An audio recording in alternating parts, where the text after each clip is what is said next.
Hello everyone, इकोनोफ्री के YouTube channel पर आप सभी का फिर से स्वागत है। आज की वीडियो में हम नेशनल इनकम के एमसीक्यू देखेंगे। इससे पहले मैं नेशनल इनकम टॉपिक पे 2 वीडियो ऑलरेडी बना चुकी हूँ।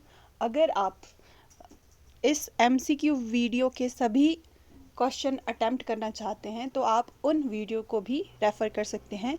मैक्रो इकोनॉमिक्स की प्लेलिस्ट आपको चैनल पे मिल जाएगी।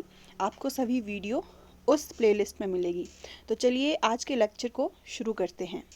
आपका पहला प्रश्न है, the circular flow model help in estimating which of the following. चक्रीय प्रवाह मॉडल निम्न में से किसका अनुमान लगाने में सहायक होता है। आपके ऑप्शन है इन्फ्लेशन रेट मुद्रास्फीति, ऑप्शन बी नेशनल इनकम राष्ट्रीय आय, option C balance of payment व्यापार संतुलन, ऑप्शन डी मनी सप्लाई। तो जो सर्कुलर फ्लो ऑफ इनकम है वो हमें हेल्प करता है नेशनल इनकम को एस्टिमेट करने के लिए। अगर मान लीजिए इकोनॉमी में 2 सेक्टर है, एक प्रोड्यूसर है और एक कंज्यूमर है, तो प्रोड्यूसर और कंज्यूमर आपस में जो एक्सचेंज करते हैं उसको हम सर्कुलर फ्लो बोलते हैं। चाहे वो एक्सचेंज रियल फ्लो के रूप में हो, चाहे वो मनी फ्लो के रूप में हो। तो ये जो एस्टिमेशन होता है या उनका जो एक्सचेंज होता है वो बराबर होता है, जिससे हम नेशनल इनकम एस्टिमेट करते हैं। तो इसका एक्सप्लेनेशन हम देख सकते हैं। सर्कुलर फ्लो जिसमें aggregate spending is equal to aggregate income is equal to summation of value added, और जिससे हम नेशनल इनकम एस्टिमेट कर पाते हैं। आपका अगला प्रश्न है डोमेस्टिक टेरिटरी से, घरेलू क्षेत्र क्या होता है। Which of the following is included in the domestic territory of India. निम्न में से कौन सा भारत के घरेलू क्षेत्र में शामिल है। इसकी डिटेल वीडियो आप आई बटन पे आपको मिल जाएगी और प्लेलिस्ट में भी आप देख सकते हैं, जैसा कि मैंने आपको पहले भी बताया। तो चलिए, घरेलू क्षेत्र क्या होता है। Embassy of Japan in India, भारत में जापान का दूतावास, embassy of India in Japan, और ऑप्शन सी है UN office in Geneva, option D है world bank headquarter in USA. तो इसका सही जवाब है option B embassy of India in Japan. इसका मतलब ये हुआ कि अगर इंडिया में जापान की कोई एम्बेसी है तो वो जापान की डोमेस्टिक टेरिटरी में आती है। जैसे इंडिया की एम्बेसी अगर जापान में है तो वो इंडिया की डोमेस्टिक टेरिटरी में आएगी। ठीक है, तो ये आपका क्वेश्चन हो गया डोमेस्टिक टेरिटरी से। अब नेक्स्ट क्वेश्चन है आपका net factor income from abroad. Net शुद्ध विदेशी आय आप किसको कहेंगे, उसका फॉर्मूला आपको बताना है। आपका ऑप्शन है factor income from abroad plus factor income paid to foreigner, option B factor income from abroad minus factor income paid to foreigner, option C export minus import, option D net indirect tax minus subsidy. तो इसका सही जवाब है option B. जो net factor income होता है वो होता है कि मान लीजिए एक इंडियन दूसरे देश में काम कर रहा है और एक दूसरे देश का व्यक्ति हमारे देश में काम कर रहा है, उसका जो माइनस होता है वो होता है नेट फैक्टर इनकम। और जब ये नेट फैक्टर इनकम का कॉन्सेप्ट हम डोमेस्टिक मतलब जीडीपी में जब प्लस करेंगे तो वो नेशनल बन जाएगा। GDP plus net factor income from abroad is equal to gross national product. ये हमें नेशनल प्रोडक्ट को निकालने में हेल्प करता है। आपका अगला प्रश्न है राष्ट्रीय आय पहचान से रिलेटेड। अब आपको 4 सेक्टर मॉडल दिया गया है जिसमें आपको बताना है कि कौन सा समीकरण सही समीकरण है। Which equation represent national income identity in 4 sector model?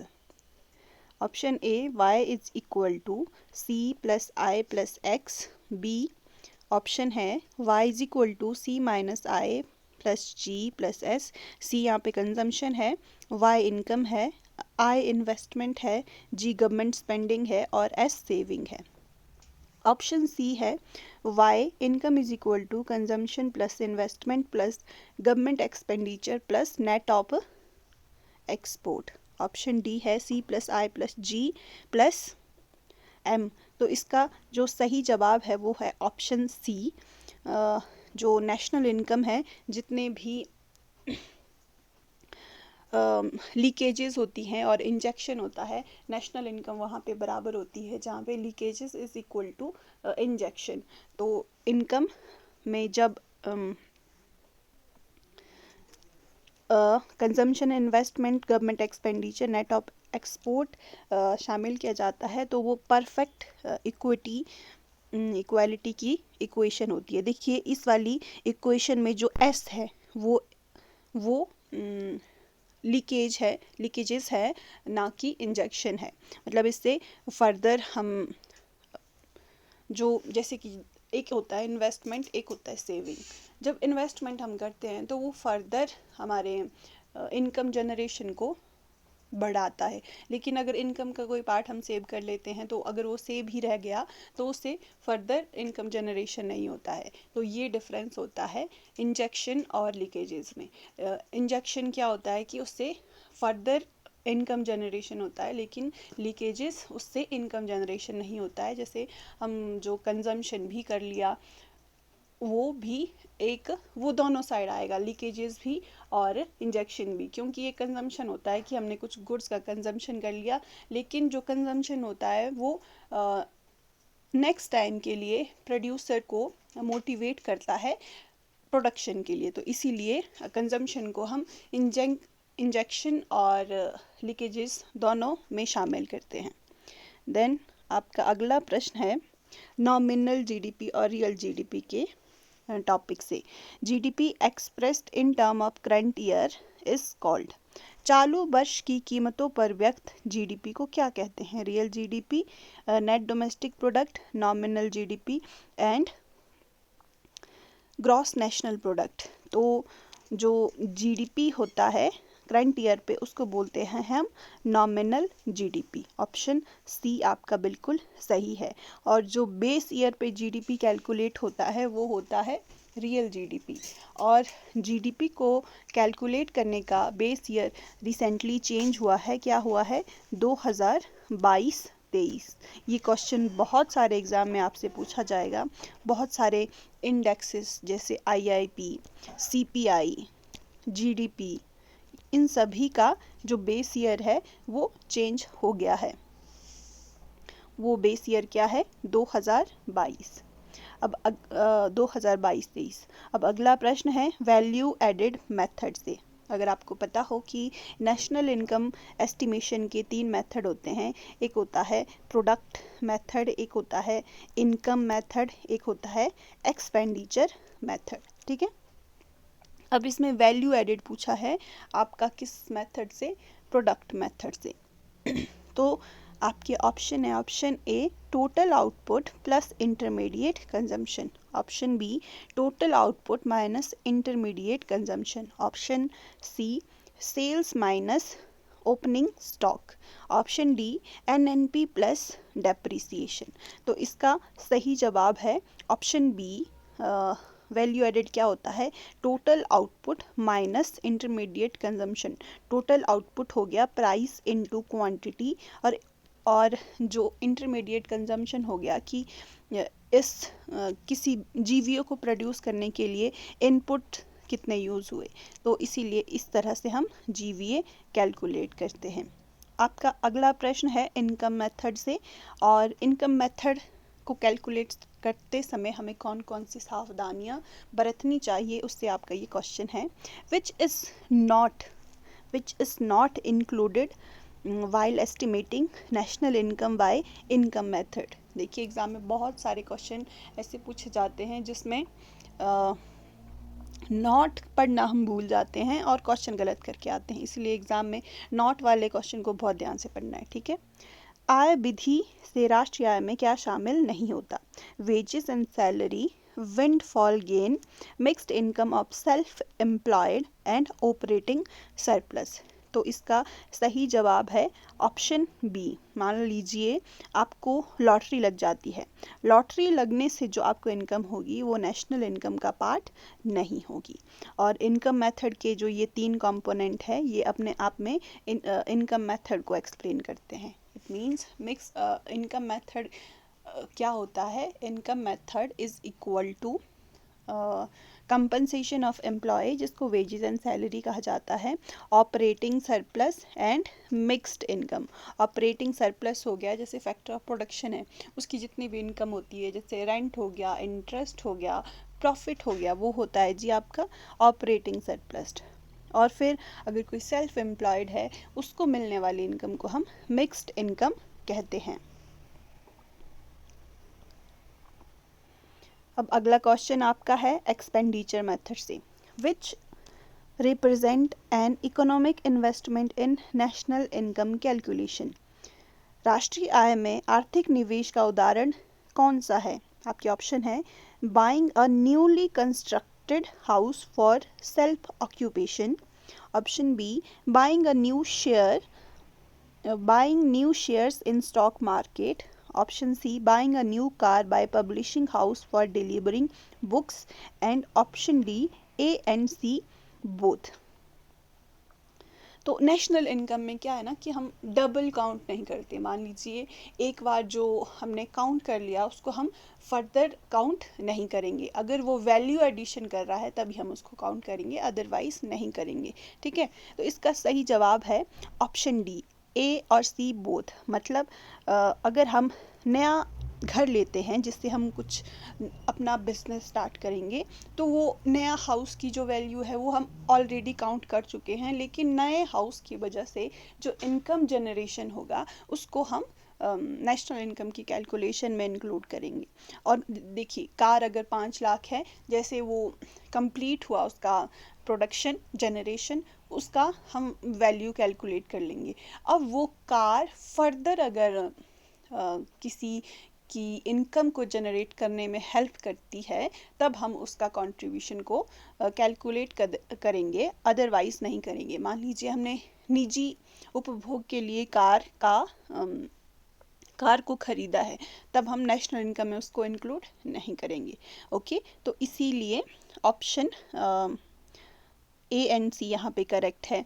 देखिए buying a new share in stock market, तो जो न्यू शेयर होते हैं, मान लीजिए मैंने एक शेयर खरीदा तो उसको नेशनल इनकम में कैलकुलेट नहीं करेंगे। लेकिन अगर मैं ये शेयर किसी ब्रोकरेज या ब्रोकर से के थ्रू खरीदती हूँ तो वो ब्रोकरेज नेशनल इनकम कैलकुलेशन में इंक्लूड होगा, क्योंकि वो जो आपका ब्रोकर है उसकी इनकम जनरेट कर रहा है, इसीलिए।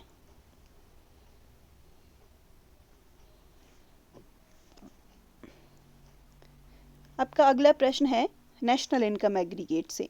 देखिए जीएनपी एट मार्केट प्राइस क्या होता है? GDP at market price plus आपका option A depreciation, option B net indirect tax, option C net factor income from abroad, option D subsidy. तो इसको हम पहले भी डिस्कस कर चुके हैं।